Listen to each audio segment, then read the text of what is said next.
All right. Welcome to the Over and Under podcast. As you always know, it is yours truly, Charles Comer.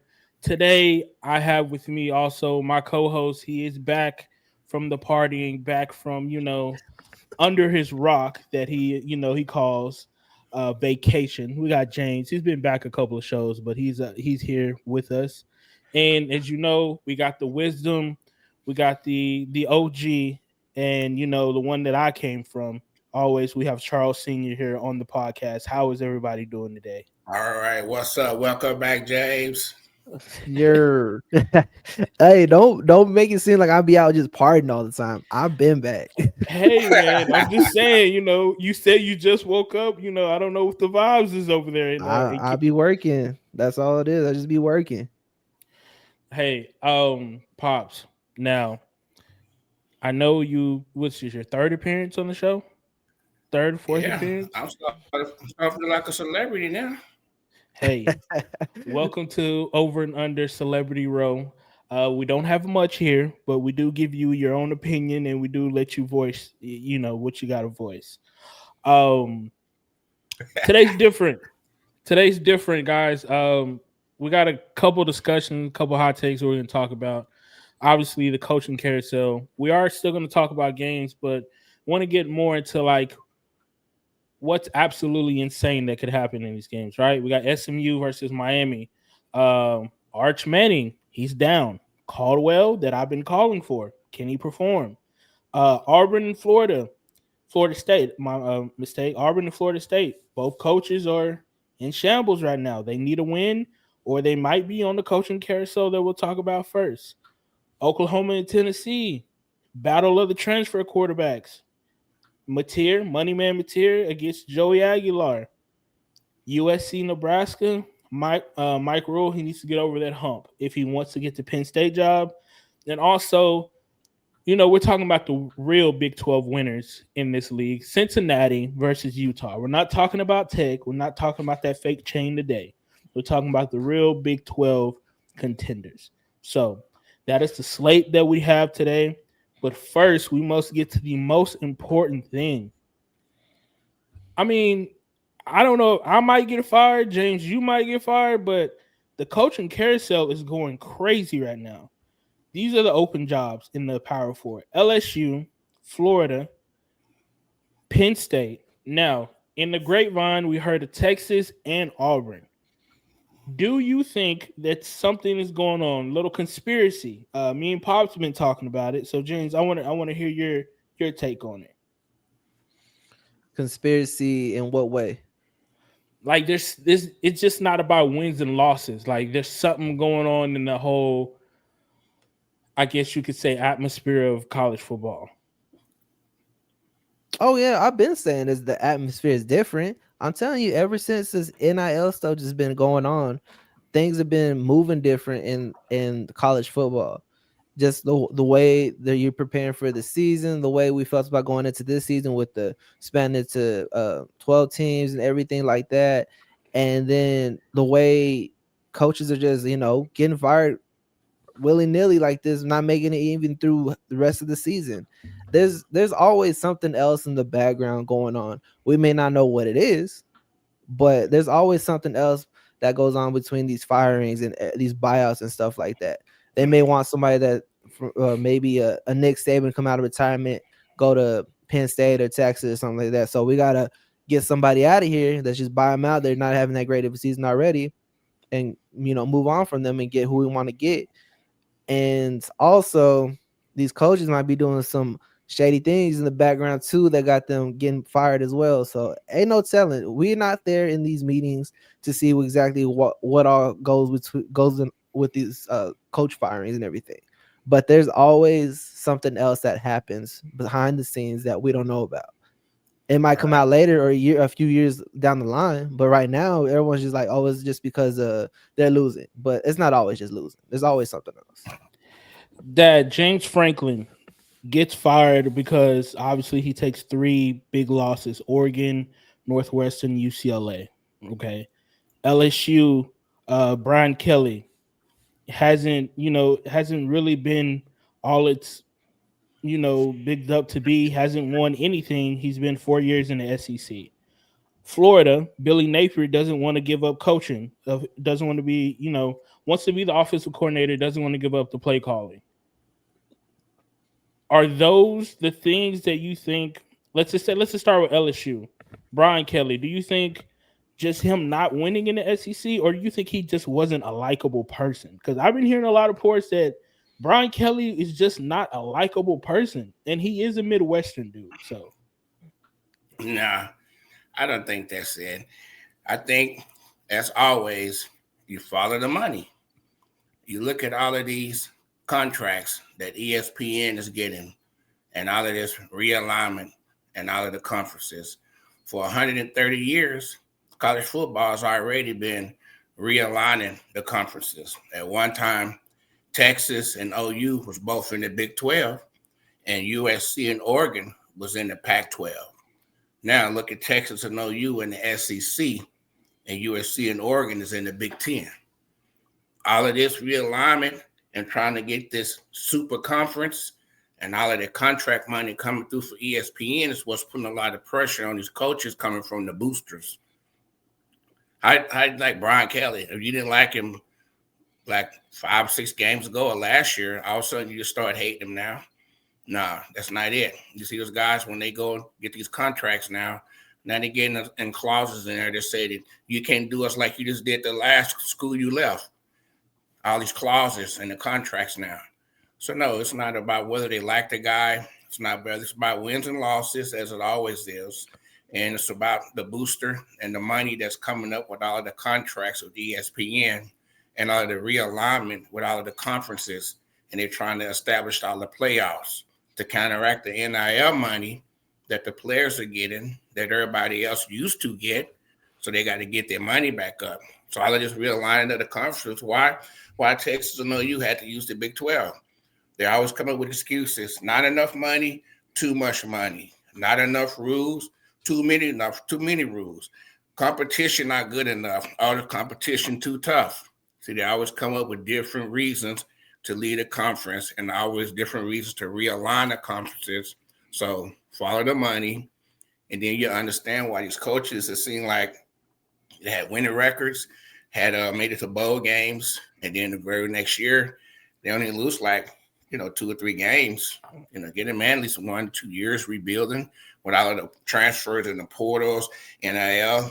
The atmosphere is different, but they're not giving the coaches that much room because of the boosters and the amount of the money that's involved coming from ESPN and all the contracts. 3 to 4 years. You don't think? And I know, James, you're going to say 3 to 4 years, obviously. Well, before that, real quick, sorry to interrupt you. I would agree with that with any other coach, but there's always been just stories about Brian Kelly going back to even Central Michigan. I'll give you one story right now with 2 NFL coaches, Robert Saleh and what's his name, Matt LaFleur. So he's a defensive coordinator for the 49ers and the head coach for Green Bay Packers. And they were assistants with him at Central Michigan. And one night over there, they had a party or something like that.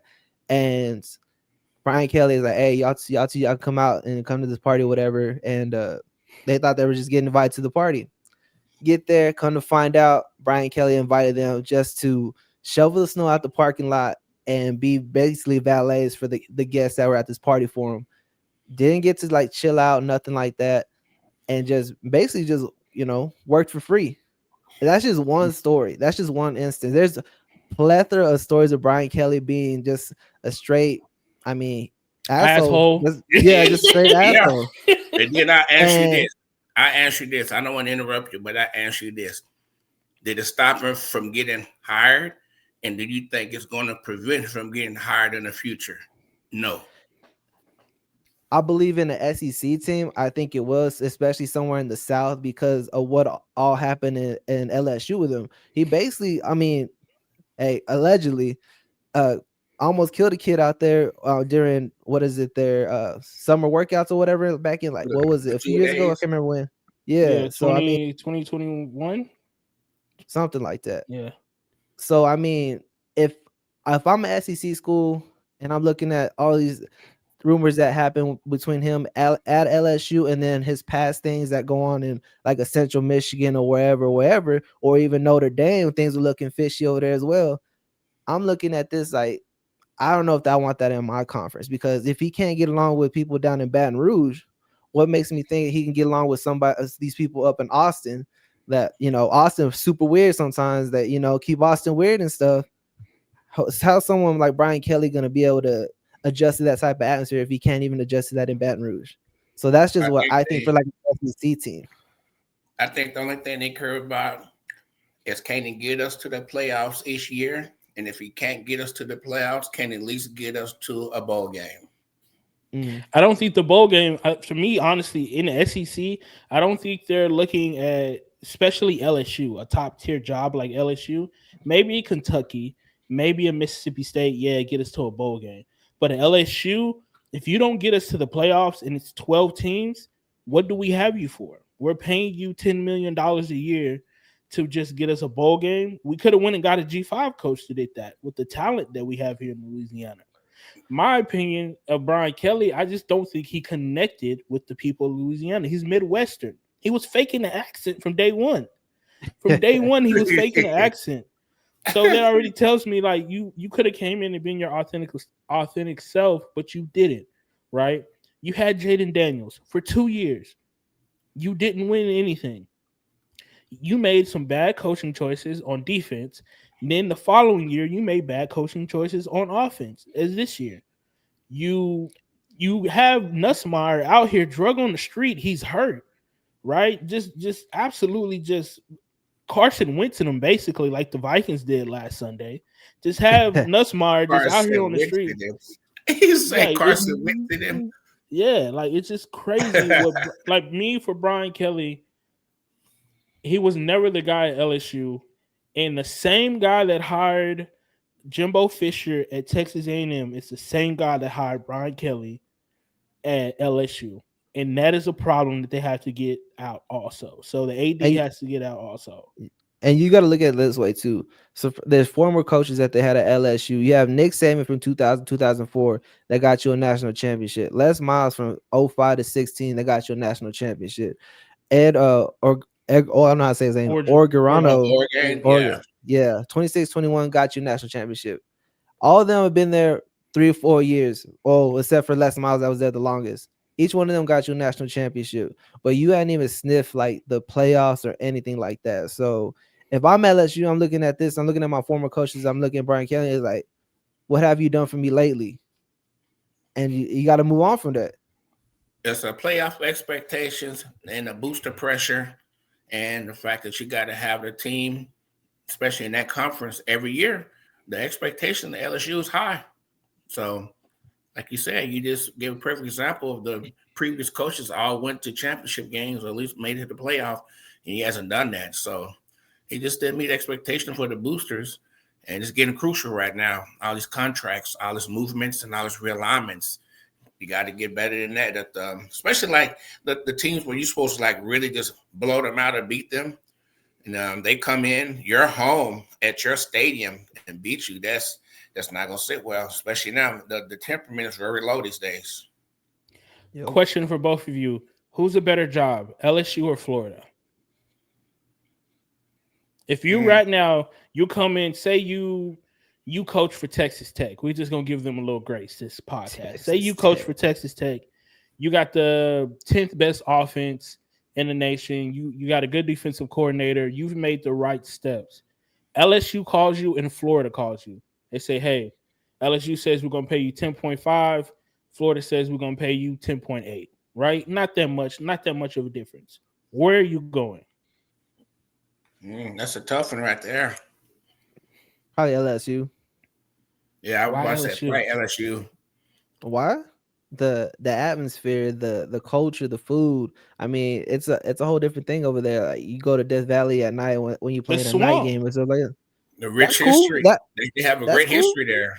Yeah. I mean, you got Urban Meyer at the swamp. You got you got all that over there. You get to play Am I Yeah, but Florida. it's not Florida's to your buy you, rivalry. baby. That's not Florida to buy State's you, your baby. rivalry. am Nah, I ain't gonna nothing connect like with Louisiana. people You in know that. Gainesville or in Baton Rouge? Let's be for real. Yeah. Yeah. Okay. When you throw it out, like that, okay. When you throw it out like that, I can understand that. Okay. Yeah. So you would pick both of y'all would pick LSU. Yeah, I pick LSU. Yeah. Okay. Saturday, we got reports that Texas coach Steve Sarkisian, basically his agent was saying, "Hey, we may be interested in a NFL job. You know, just sprinkle that out there. We might want to go to coach the Titans. They're a bad team. They have an interim coach. They got a great, first round quarterback, first round pick, Cam Ward. Sark kind of got criticized last week on his play calling, saying, "Hey, you're not calling the right plays for Arch. That's why the offense isn't looking good. This falls on you. Not only are you the head coach, but you are a play caller. Do you think you would even give up play calling to focus more on being a head coach?" And he said, "No. They didn't hire me just to be a head coach. They hired me because I'm a great play caller, right? This is what they said." Florida fired Billy Napier for the same reason. He wanted to be the head coach and a play caller. However, very much big discrepancies in offense production from Texas and Florida. My question is you. If Texas opens, what do we expect there? Do we expect Archimani to transfer? Do we expect Texas to lose a lot of talent? Who is his replacement? And my thing is, I have it right now, and we've talked about it in the group chat. Who do you call? Because I'm calling Marcus Freeman. That's who I'm calling first from Notre Dame. Who would you call to coach the University of Texas right now? I mean, you could throw James Franklin in there too. He seems like an Austin dude. James Franklin. Yeah. University of Texas. Okay, listen. If James Franklin loses every game against Texas A&M, he's out of Hey, there that for years. if That's a big game. I don't even think you can lose the first game against A&M at Yeah, that you point. can't. To be You honest, can't I lose don't one even. game A&M. Yeah, but I mean, Marcus Freeman is a good one. I just threw James Franklin in there just cause, but um, I mean, if Nick Saban ever wanted to come out of retirement, this would be the perfect time. If Sarkisian wanted to leave, because that winning mentality that he always had at Alabama, you bring it to Texas, and you're gonna get a ton of recruits just with your name behind you going to Texas. At that point, Arch may stay, he may not. Who knows? But I think if you have like a coach like Nick Saban going to Austin, I think you have more pull to keep Arch there and then bring in more recruits and stuff. But again, Marcus Freeman's a good pick as well. He seems like he'd be a good fit for Texas football as well. I like that. Other than that, I can't think of anybody else would be like solid to go there unless you're pulling out like some like an offensive coordinator from somewhere, like the dude from North Texas. You give him a shot, but if you're Texas, do you want to give somebody a shot, or do you want Yeah, to get somebody that's well you're not established? giving an Yeah, offensive coordinator the Texas job. I yeah. I'm don't just think you're that's what I'm giving that. saying. Yeah. Why it has to be? So, You think it has to be a defense coordinator for the Texas job? No, it has to be a big. It has to be a big name. That's no, what I I'm think it saying. needs to be I don't somebody think well established. Why? Why do they always think it has to be a big name? If I were looking for a coach right now, I would go get Brian Haynes, defensive coordinator, Indiana. It's not bad. I mean, but is Haynes gonna leave Signetti? That's like Ryan If Grubb I were leaving. Signetti, I wouldn't. If I were Signetti, I wouldn't let him leave. I would make sure he was the highest paid defensive coordinator in college football. But remember the conversation we had last week? Look at his record all the way back to James Madison, Coach Haynes, second half, all the way back to James Madison in 2023 to current now 2025 with Indiana. I don't care who you are. These people, you go look at those records in the second half. If you wanted like the show over, under, if you was betting over and under on them teams that they would shut out from James Madison all the way to Indiana now, you'd probably be rich because they shut some teams out with the exception of maybe 4 or 5 in 3 years that scored more than 10 points on them in the second half. So I would look at Coach Haynes if I were looking for a coach right now, somebody like a sleeper nobody knows nothing about. But if you look at Indiana, you look at the success of Coach Signetti, defense coordinator Look at this record also. I just I just know the politics of Texas. I know like the same way that Texas A&M wouldn't allow their administration to hire Mark Stoops, it's the same way that Texas would probably feel about the coach from Indiana.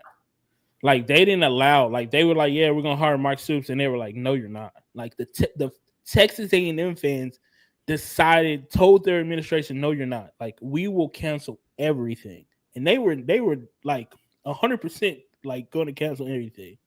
And they got Mike Elko, and they were like, all right, cool.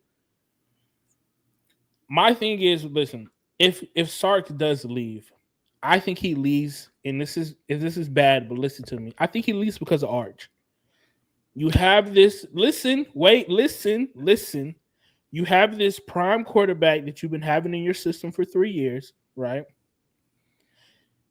And he's not what you basically hyped him up to be, and he's not what you recruited him to be, right? He's a Manning. What better way to be like, hey, you know what? This stuff in college football is just getting too much for me. The transfer portal, the NIL. I'm just a play caller, like you said. I can't do both. Can't be the head coach, and I can't, be a play caller. I just want to go to the NFL, and I just want to be a head coach or just want to go to the NFL and be a head coach. You cut ties with Texas. You cut ties with Arch, and that basically that baggage doesn't go on you because at the end of the day, you don't get to see how Arch plans out. You only that 1 year you with him, he wasn't really right. Maybe he ends the year better, but you cut ties because if next year he's really good, you're like, okay, cool, yeah, I knew he would always be good. But if he's really bad, you're like, you know, good luck to Texas and them. But my focus is on the Tennessee Titans. You see, like how he can cut the ties. Okay, cool. But if he can't handle the play calling and head coaching of college football, why would he go throw himself into the ring with grown men at the Tennessee Titans that ain't I gonna think it's listen to you? totally They getting different. paid. It's That's what totally I'm saying. different. Because you think this dude coming from college football going to the Tennessee Titans, and he's gonna be head coach, play caller, whatever. These dudes on the Titans are just gonna fall in line and just follow him like that. You see this happen all the time with teams falling apart when they hire a college coach that doesn't know how to handle all these personalities and all these big paychecks compared to college football. Yeah, they got NIL and stuff in college football, but they could just hit the portal. These dudes may stay on contract for 3-4 years, and you got to deal with those repercussions and those relationships that they fall apart. So I think if you're Sark, if you do want to go to the NFL, cool. But if your mindset is this NIL stuff, this head coaching, play calling stuff in Texas is too much, let me just take that to Tennessee. I think that's a bad idea because that's just going to be 10 times worse. And plus, they're a losing team at this point, and you got to build up a rookie quarterback, or it will be a sophomore quarterback next year. I don't know, man. I don't know. No, I don't think he's going to leave and go to the NFL. Just like I told you last week on BYU and Iowa State game, when I told you I would be surprised, I would be in shock if BYU lost to Iowa State. I would be surprised if he left Texas to go to the NFL because the hype and everything that's surrounding Arch and the fact that he could develop him, and then next year they can go for a national championship. I think that's more of a challenge to him than going and deal with all of those people in the NFL and all of that stuff. He's going to eventually end up in the NFL anyway. So I would rather see him develop Arch. They make a national championship run next year, if not this year, because this year is not over with. So no, I don't think he'll leave Texas and go to the NFL. Okay. I'm always on the island when it comes to Texas. You know, when I'm on No, your show, I'm always on the island, and that's fine. You know, I'll be on the island, and I'll make sure SOS is Did you dug in not the have you not sand. been You know what I noticing the mean? money that they throw it around to these coaches that they really want to keep? Come on, man, 180 million. Come on. Hey, I'm just saying, if I got a report, if there was a report to an athletic, which is a pretty reputable source, that I was looking to go to the NFL, the day before or the day of that I go play an away game to one of the worst teams in the SEC, and I had to put what a 20 point plus comeback, and my quarterback is done with a concussion at least for a week, and I got to go to the backup. I mean, come on, like if more reports are heard, we'll come back and discuss it because if fool me once, shame on you. Fool me twice, shame on me. But if some more reports to come up, or if Sark don't deny this in some press conferences, because I think he got one tomorrow or he had one today. I don't know if they asked him about it. We got to start really maneuvering the dominoes of what could happen to Texas because Texas A&M is coming up. They got their coach and they got their quarterback for now. What would he have a better chance of doing? Winning a national championship at the University of Texas or a Super Bowl with the Tennessee Titans? Both are really bad at this point right now. I mean, I don't think so. You act like Texas is out of it, man. I'm not saying Texas is still in it. They only got one conference loss, right?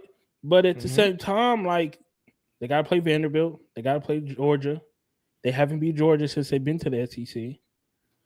I mean, they got to play Texas A&M at the end of the year. One game at a time. If they get past Vanderbilt with the backup quarterback, because it looks like Arch may be out. If they get past Vanderbilt with the backup quarterback with that defense, now we're talking. All it needs 1 week, maybe, hopefully. If Arch is better, he can come back after a week. We always got to be concerned with his health and safety first of all the players. So he can come back next week. All they got to do is hold it down this week. The defense can maybe hold Vanderbilt, but unfortunately this week I'm picking against Texas for the reason that Arch is out. Let's jump to it then. Let's jump to it since you're picking against Texas. No, I'm picking against Texas. I don't want to be on this island alone. I'm picking against Texas for the reason that Arch is out. Just for that reason only. So Caldwell is going to come in. Now, I don't know if you listened to previous podcasts, Dad, but you probably have. I asked for Caldwell to come in for a couple of a series, a quarter, when Arch was struggling. Sam Houston, I believe. No, one Sam Houston was UTEP, and then he struggled against Kentucky. Somewhere in between there, I was asking questions, and they told me, James and G told me I was crazy. Caldwell was a backup for a reason. He comes in the Mississippi State game, throws a winning touchdown pass, smooth over the back. It's just one pass. We'll give him that, just one pass. Arch is out, concussion protocol. He should be out for the week if Texas doesn't do any malpractice. However, that offensive line is still a malpractice. I don't care what anybody says. Caldwell shows up in this game against a pretty good Vanderbilt defense. I wouldn't say they're bad, but I think they're pretty good. Compared to teams they've had in the past. If he does a way better job than Arch could do, let's just say Arch's best game, Caldwell does that and more. Arch comes back. Sark is left with a choice.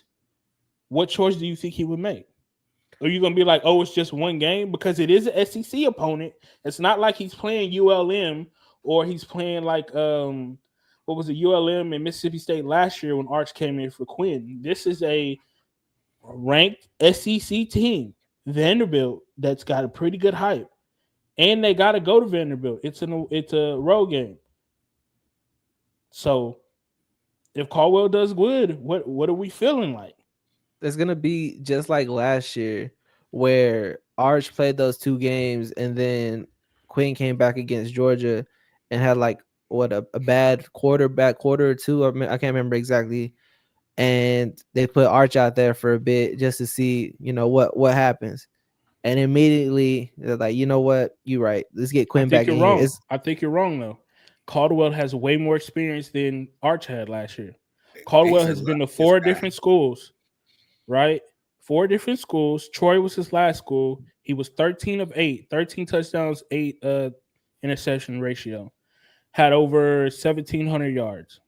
Make sure I'm correct on that. 1,700 yards. He's more experienced than Arch was last year. So say he comes in and he just takes that spot.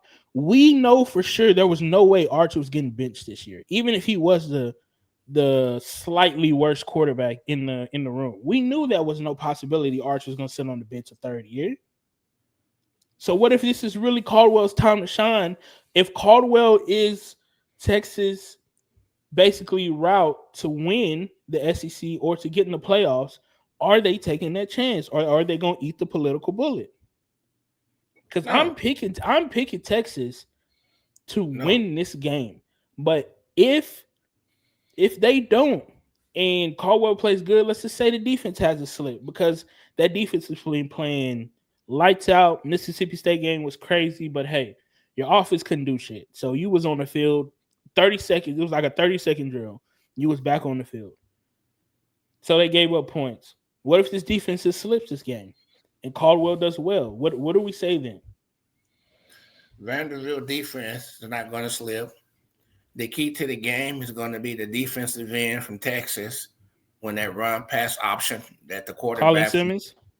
yeah, and then the quarterback when he comes out that option that they offense that they run, the defensive end is going to be the key.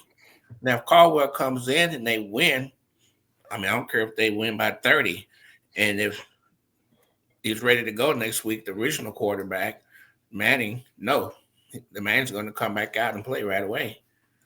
The only reason he wouldn't play next week is they just want to give him another week, and the opponent is coming up. They feel the backup quarterback can handle again, just like he handled Vanderbilt. They'll probably do that. But other than that, no, he'll be back in next week, the starting quarterback. So they have a bye after this Vanderbilt game. Of course, after that, that's almost, 2 weeks? Of course, Yeah, Arch what should I'm be back. saying, they have a bye, and then they go play Georgia. Yeah. What I'm asking y'all is, if Caldwell does good this game, mind you, I think Arch should play his ass off in Mississippi State for what it was. It just wasn't, play calling wasn't clicking. You couldn't run the ball. That's just how it is. But he was a tough kid. He stuck that out. If he comes back in the Georgia game, like James said, doesn't play well, and then Caldwell comes in and Caldwell does good. Not Caldwell does like but Caldwell does really well. Do you think Sark is going to take Caldwell out and put Arch back in? Blow Vanderbilt out this weekend Um, by 20 or 30, and yeah, they'll put him back in next week. what Go was and win. We win by sorry. 3. We win by 3. I don't know, but the starting quarterback of the team is Arch. He's only out because of the concussion protocol this week. After the bye, if he's ready to go, he will be back in there, regardless what happens this weekend in the Vanderbilt game. Uh, what was Buddy from Ole Miss? Who was the starting quarterback at the beginning of Austin this year for Simmons. Yeah. So if it's that type of situation, and Caldwell goes off, beats Vanderbilt, bet, and we go into the bye, we go into Georgia, and say the flip it around. Arch has a bad series against Georgia. If I'm Stark, I'm like, you know what? If we're gonna salvage this season and fight for a SEC championship, a playoff spot, I gotta roll the dice, and Yeah, you gotta play Caldwell at that point. yeah. So it all just depends on how he performs against his Vanderbilt game.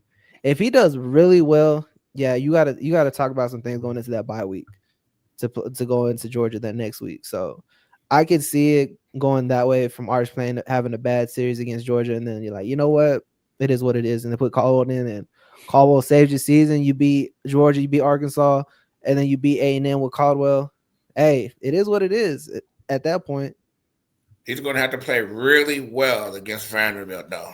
Really Yeah, well. definitely. I don't think he has a legacy game, but I think he does pretty good. So, Legacy uh, game. So that mean you're taking Texas to win. I take Texas to win this game. Yes, I'm taking Texas to win. You're taking Vanderbilt, Yes. James. Who are you taking? I'm taking Texas. All right, so it's 2-1. We'll see. We'll write those results down. I'll go listen back to the podcast. But over on the podcast right now, it's 2-1 Texas. So we're gonna always rep. All right, next game is going to be here in Dallas, right? Was really excited about this game until SMU put on a stinker last week against Wake Forest. As you see, Miami basically woke up and dominated Stanford. Took them like a half of a football game, but they finally came back. Do we think that SMU has any hope to beat Miami at home? I James, I see mean, you got a mischievous smile over there. So they're playing at home. They're playing in Dallas, so there's always a chance when you're playing at home. But is Carson Beck gonna throw 4 interceptions again? Probably not. And just coming off of that Stanford win, I think Miami's out for blood after losing to, I forgot who they already lost to, but Louisville. Louisville, Louisville, yeah. yeah. So if I'm SMU, you better be ready for Miami to throw everything they got at you. But you could beat them. You really could. It just depends on how Jennings plays at the quarterback position, and if they can move that offense. But SMU it's does gonna. have SMU does have 2.1 takeaways. They're fourth in the nation in takeaways. Mm. So they do be hawking the ball.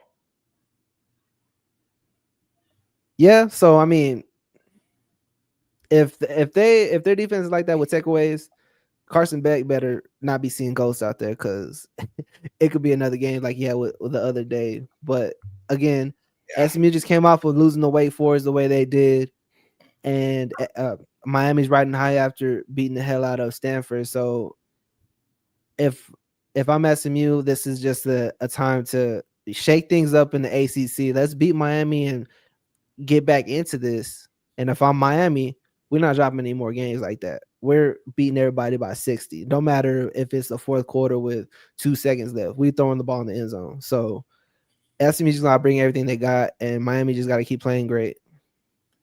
Yep, this will be a great game because a lot of players that's on the SMU team last year they played for Miami, and you got one of the coaches, offense coordinator, I believe, that came from Miami, that's coaching now on the SMU team. So this game is going to have a lot of physicalness and a lot of passion. And SMU, the best they can do for this season is probably a bowl game. But Miami, they're still in contention. So it's going to be a physical game. The ACC is wide open. I Yeah. mean, Georgia Tech 1, Cavaliers, Virginia 2, Well, Pitt if you look at it, 3. you got Georgia SMU Tech, is 5 right Pittsburgh. now. Yeah. You got 14. SMU You is got 5. Georgia Tech, Pittsburgh, Louisville, and also SMU. Virginia. And Virginia. So the order goes Georgia Tech, Virginia, Pittsburgh, Louisville, SMU, Duke, then Miami. Right. Because the thing is, Virginia has the win over Louisville, but Louisville has the win over Miami. Right? So, and then Duke has, I don't know what Duke is, but SMU is 5-3, but they only lost one game in conference. So everybody has lost one game in conference: Pitt, Louisville, SMU, Duke, and then Miami. The only ones at the You sure? top are You Georgia sure Tech. Yeah, SMU only lost one game in conference? yes. They've only lost one conference game. The conference game that they lost was this past. They lost to Wake What, Forest. the Wake Forest? Yeah, they beat Syracuse. Sorry. Yeah, they beat Syracuse. They beat Stanford.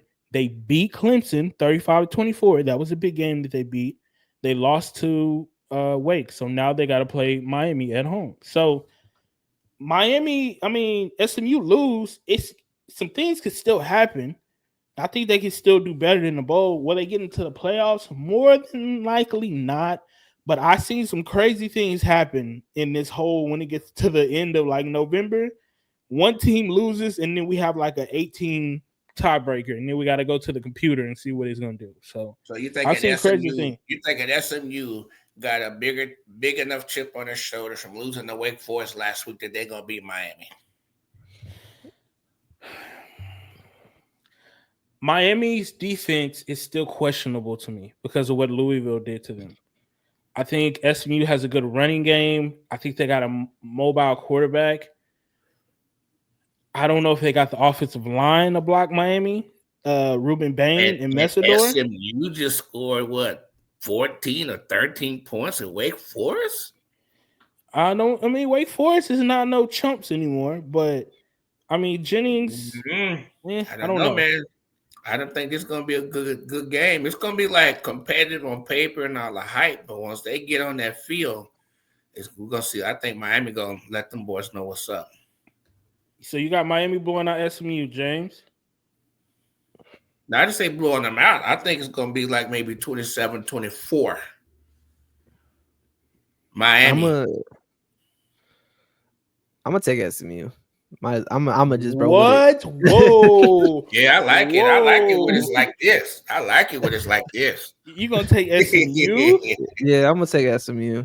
Why? Okay. I was looking at. I was just looking. That's what I was looking at a second ago. I got quiet. I don't know, man. I think they're gonna after that loss last week. I think they're gonna play with everything they got just to get themselves into contention of being in this ACC championship and having that win over somebody big. Because I mean, the big win that was supposed to come was supposed to be against Clemson, and then Clemson just fell apart. So I mean, that really didn't matter.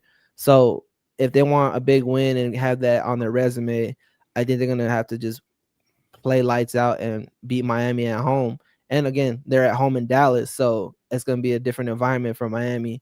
And that defense, like I saw against Louisville, I don't know.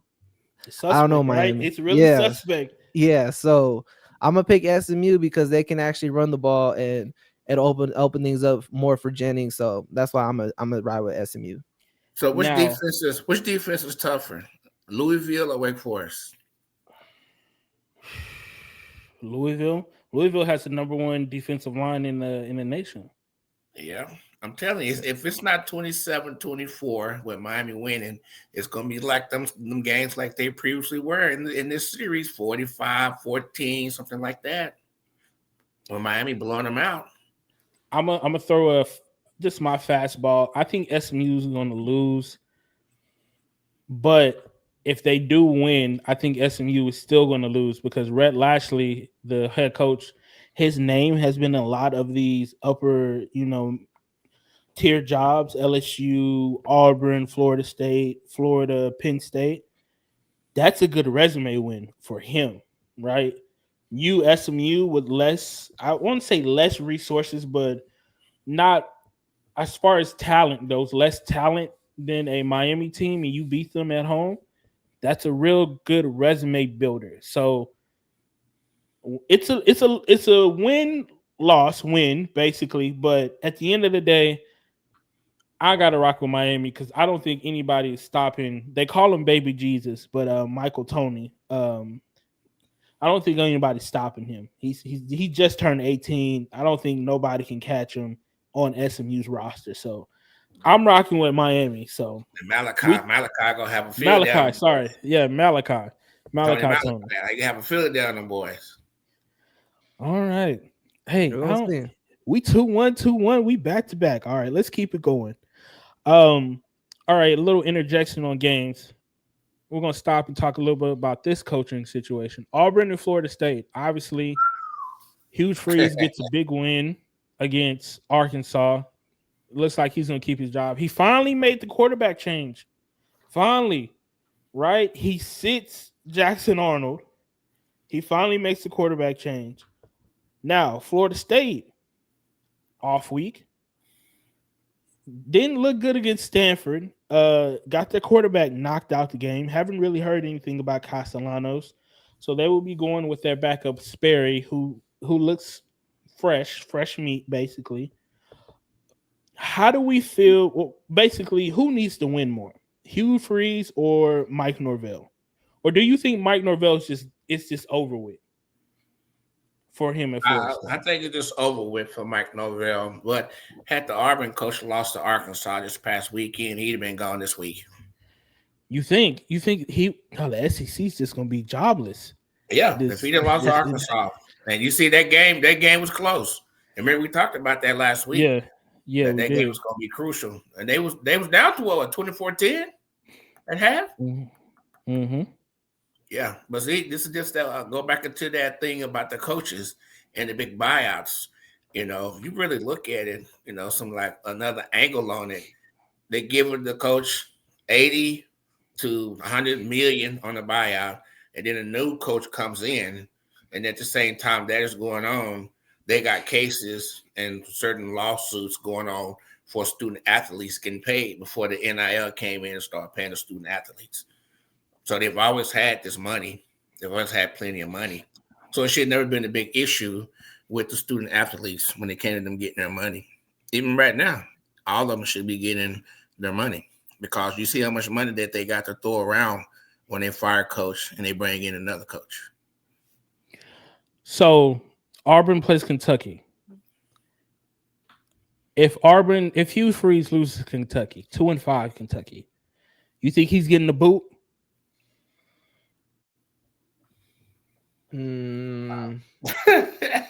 Or you think they're gonna wait till the Alabama game and see if he can win the Iron Bowl?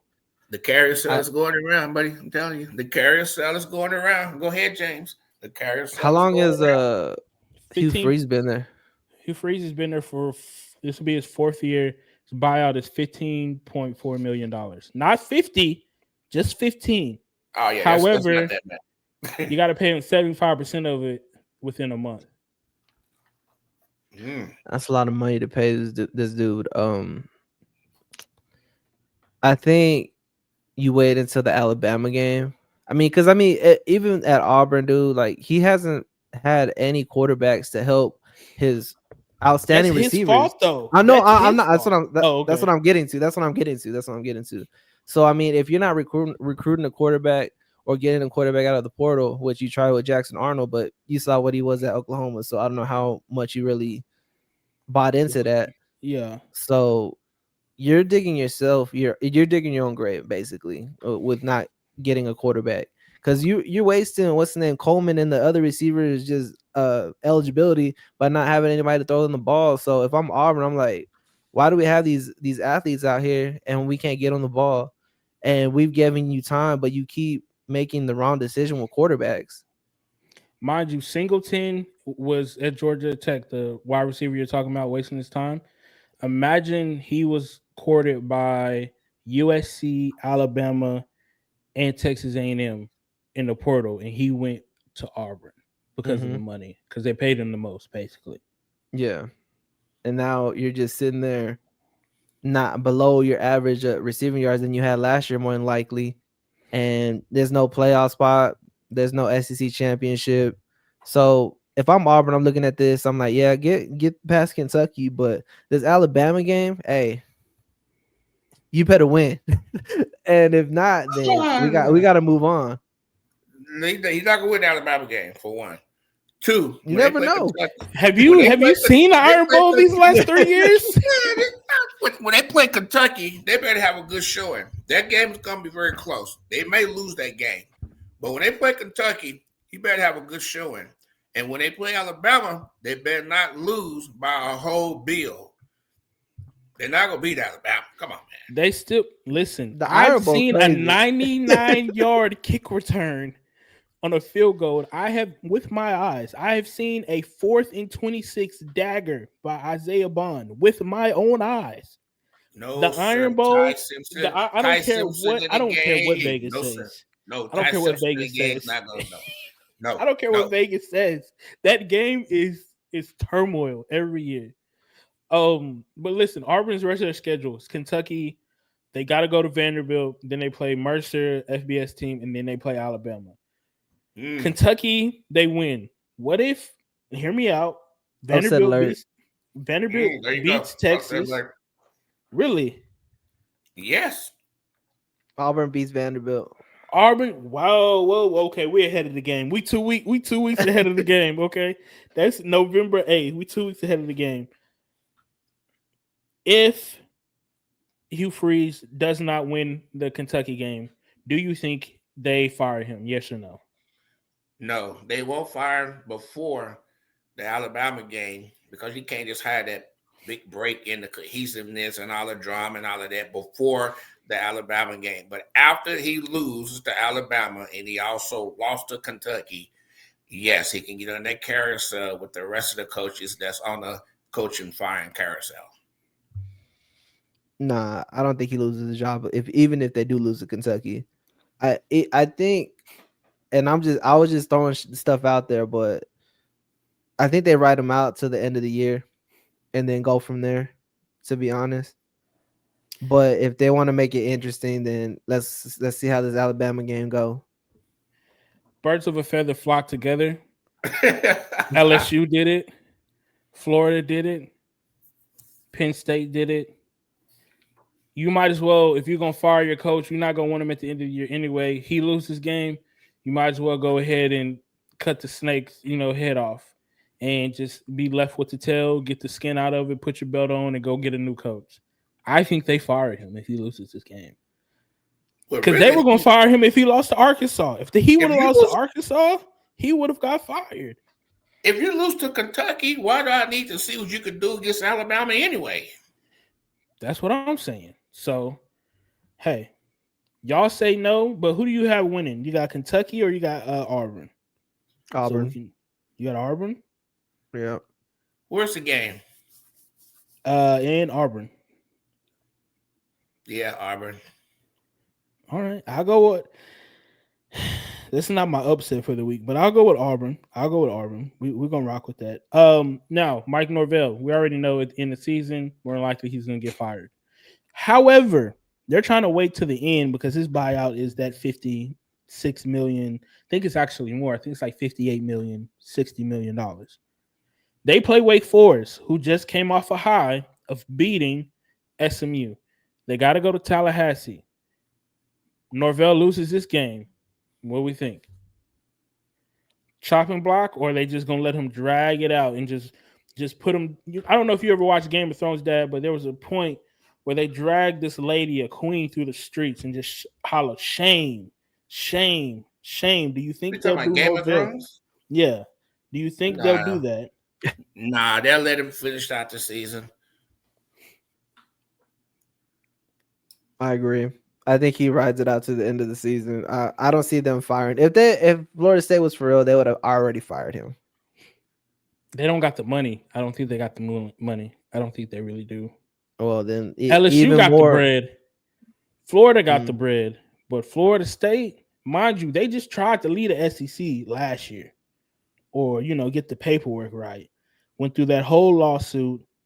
They've been spending money like crazy in the transfer portal for Norvell, trying to repeat that 12-0 season, and still got left out the playoffs. I don't think they got the money. Yeah, that could be it.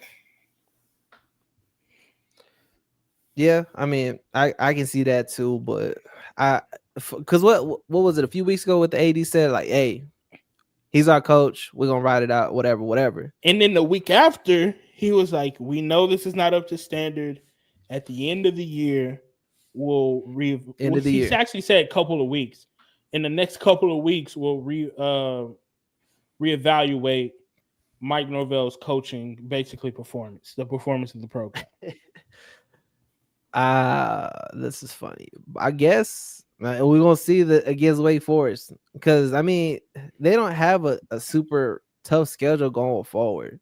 Wake Forest, Clemson, Virginia Tech, NC State, and then Florida at the end of the year. So they can make a bowl. It could.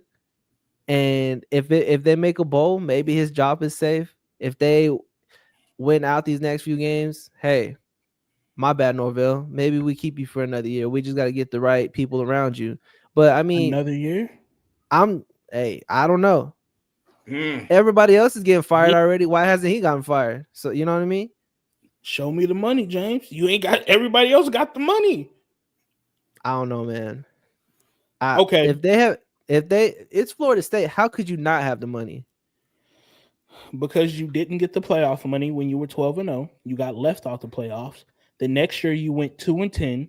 So the boosters and the funds slowed up. The ACC money still was coming, right? And then you went to war with the ACC over the summer, dragged that out. You spent money on a transfer quarterback who came in. You spent money on some defensive players that came in, and they haven't performed pretty well. You beat Bama. I'll give you your Super Bowl. You lost to Virginia in overtime. You lost to damn, I forgot that you lost to Virginia in overtime. You lost to Stanford. You've been losing games that you gotta the season tickets are money already been calculated, right? The merch, the donations, the concession stands. People are leaving.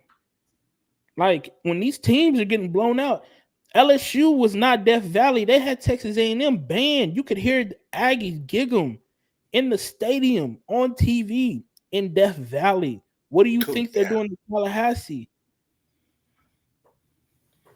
Biding their time. That's all I Hey, can think of. okay, biding their time. Okay, listen, we are crunch time. We're going through the do these kind of low rapid speed.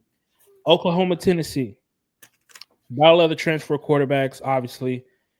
Joey Aguilar against Moneyman Mateer. Mateer's coming off a hand injury. Didn't look that well against Ole Miss, if I might say. I think Oklahoma's cheating too. I ain't gonna really throw that out there too bad, but I think they are cheating. Um, and then you have Joey Aguilar in Tennessee coming off a pretty, you know, victorious win against Kentucky, a team that I think everybody should beat. Joey Aguilar had 2026, 396, almost 400 yards, 3 touchdowns. Brazil, who is a Midland native, four receptions, 138 yards, and they only ran the ball for about 50 yards. Kentucky's got a pretty good running defense. Who do you think wins the battle of the transfer quarterbacks? Joey Aguilar in Tennessee, or do we have faith that Oklahoma gets it done on the road? I think Oklahoma wins this game. After coming off that tough loss against Ole Miss, I think they figured out this week and beat Tennessee. And Aguilar, he just turns over the ball too much. He throws for all these yards, but there's always a couple interceptions there. And then against a team like Oklahoma, I think they're gonna capitalize on those type of turnovers. So I'm gonna take Oklahoma this time. Who you got, Pops? Joey, Joey Aguilar, Appalachian State transfer going against the man from Oklahoma, Mattiel. Where did Mattiel come from? Mattiel came from Washington State. Yeah, Washington State transfer. I don't know, man. Oklahoma, ever since he hurt his hand and they played Texas, he hasn't looked the same. And Joey Aguilar, no matter who they play, they put in a lot of yards. I'm going to go with Tennessee because I don't think that they can stop that offense. That offense is high-powered. They're going to put up some points. If Oklahoma can't match them, it's going to be a problem. But however, Oklahoma, their defense, man, their defense is tough. That Oklahoma defense is tough and very fast. So if Oklahoma defense, the secondary, can step up and stop Joey Aguilar from passing over 250 yards, they have a good chance to win the game. If he up in the 260, 270 range, even 300, it's going to be a long day for Oklahoma because they have to try to keep pace with Tennessee. They got to put the points up. So, Matty, yeah, if his hand is good and if he can stop trying to run, he runs anyway. He's a running type quarterback. And it's not like a dual threat quarterback, but he will run. But I still say that this hand may not be healed all the way. I'm laughing because you pronounce his name Mattier like he's Italian. What is it, Mateer? Oh, Mateer. Okay, yeah. If Mateer, I don't think Mateer hand is healed up all the way. They didn't look good when they played against Texas, and they didn't look good this weekend. So if it's, I don't know. I don't think his hand is healed all the way. I think he's still struggling with that hand a little bit. This is my upset of the week. I think Oklahoma beats Tennessee. I think that Tennessee is one-dimensional. I don't think they can run the ball.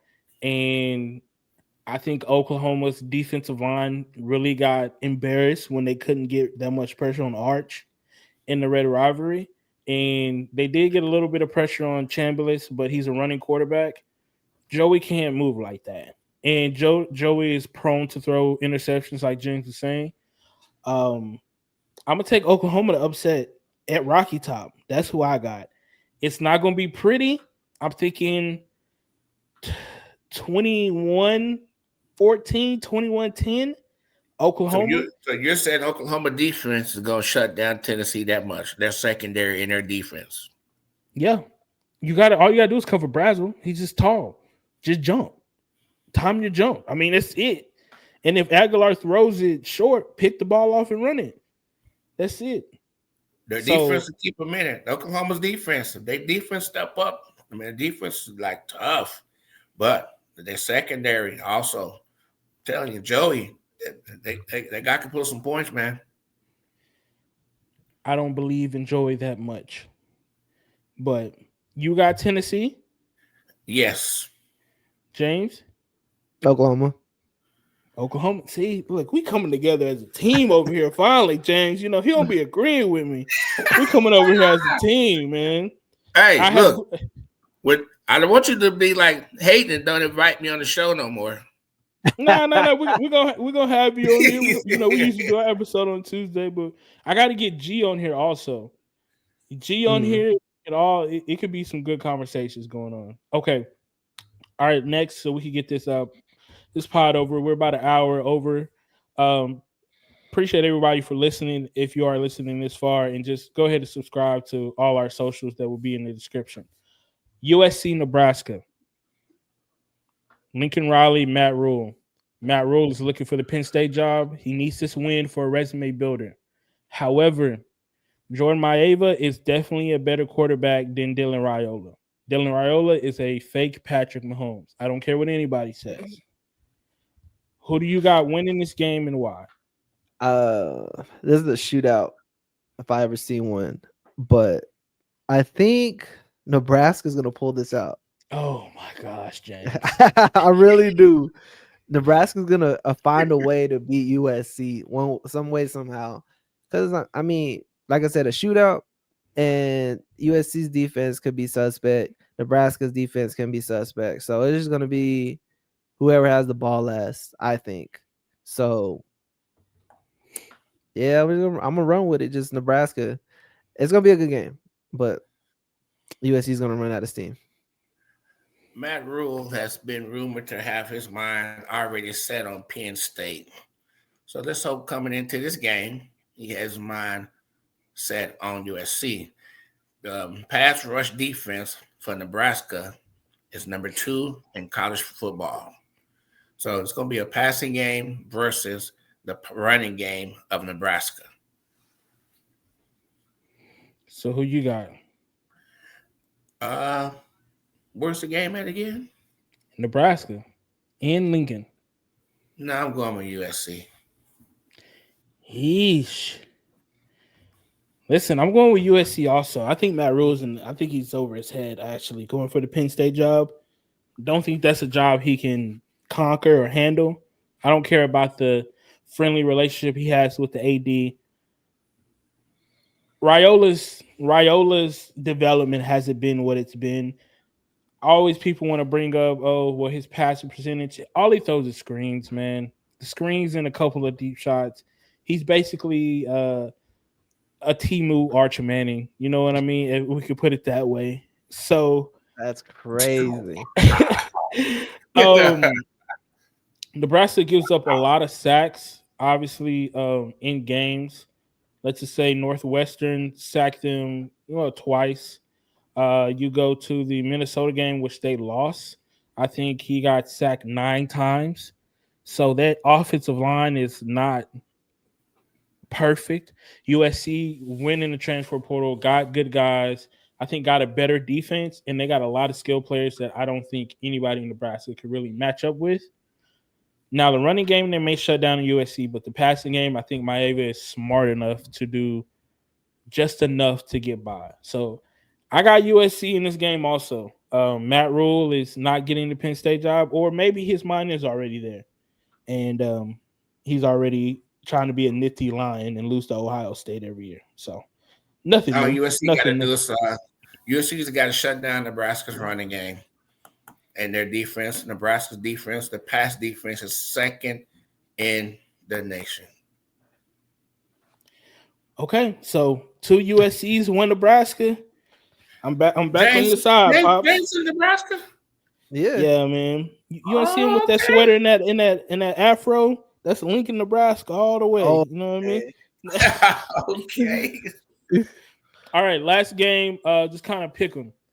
Obviously, Big 12. Everyone was talking about Tech. As you know, Tech, their backup quarterback, Hammond, is done. They're on their third string quarterback. Morton is coming back, but he hasn't really been healthy.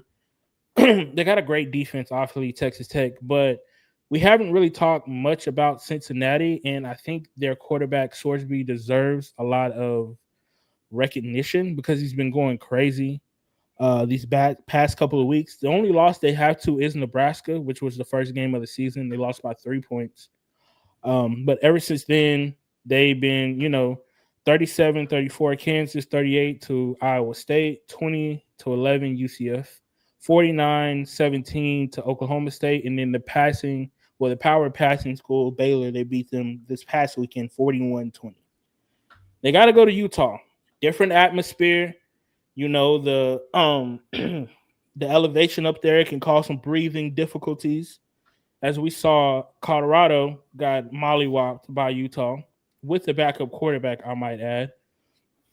Mm. And this is what we're gonna have to go into. So, do you think that Utah can keep this thing going and being top of the Big 12, or do you think Utah is just basically gonna be Utah and win this game outright? It is in Utah, by the way. Might be snowing, don't know.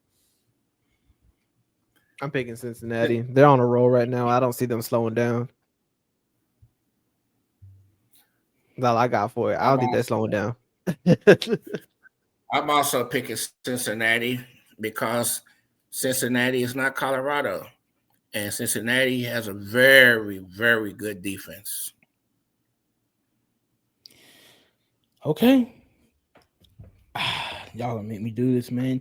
It's Utah, bro. It's only snowing more than likely. It's Utah. They got a You think it's backup gonna be quarterback. snowing? You don't think it snows in Cincinnati? I mean, maybe a little You don't bit. think it's But not? You It's don't think it's not Ohio. cold Cincinnati right geography now? wasn't my best. Look, geography wasn't my best. Okay, I was a math whiz and a biology whiz. Geography's not my best. It's probably. I don't think the weather's going to be a factor for these two teams. I got Utah just because I'm gonna just be the devil's advocate here. I got Utah. You think that rushing game because they're not passing on Cincinnati, so you think that rushing game is going to do like they did Colorado with that 8.9 average for the game average rushing? I think that Utah is going to find a way and they're going to grit it out just like BYU did against Iowa State. And I think Utah's always been a gritty team. I think they're going to figure it out and they'll beat Cincinnati. I think Sorsby will play well because he's just been playing well. But I think Utah and their backup quarterback, Ficklin, yeah, his name Ficklin. I think he'll come to, well, he'll beat Cincinnati and he'll come into himself of being the starting quarterback for Utah. And we're gonna have to look at this Big 12 standings and basically at the end of the day say, hey, Texas Tech, your chain's fake. You got to get out the way. Let's let the big boys play. So Okay, remember me telling you on the show when we talk on the phone or like at third or fourth quarter, Cincinnati plays smash mouth football. And you said Utah's tough. They are because they love to run the ball. They come at you 20, 30 rushes per person a game. So we're going to see. I'm telling you. Also, don't forget you owe me Papa those. Excuse me? I could have sworn BYU just came back and beat Iowa State. No, you bet. Okay, maybe I'm wrong. Maybe I owe you Papa those. My bad. Well, Look, that's a good thing. That's a good thing about the podcast. You can go back and listen to it. All right, look, we're gonna go ahead and get out of here. As always, we appreciate y'all listening to the show. If you got comments, questions, put them in the description of the show, put them on YouTube, put them on TikTok where you see.